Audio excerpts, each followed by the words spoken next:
La rédemption est accomplie et l'homme, déjà potentiellement rétabli dans cette capacité relationnelle d'amour oblative dont nous avons souvent parlé. Cette grande victoire sera manifestée à toute l'humanité par la résurrection du Christ au troisième jour. C'est l'apothéose de l'événement pascal au double visage de passion et de résurrection.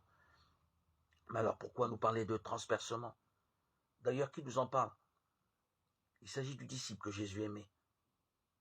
C'est ainsi que saint Jean se désigne lui-même, et ce titre n'a rien à voir avec la manifestation d'un favoritisme chez le Christ ou d'une présomption chez Jean.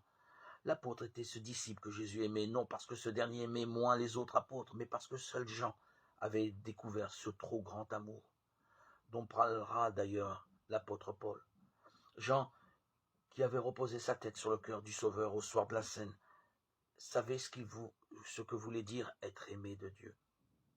Lui seul avait pressenti la folie de cet amour que Dieu ne garde pas en lui-même, mais qui ne peut qu'épancher sur tous les hommes.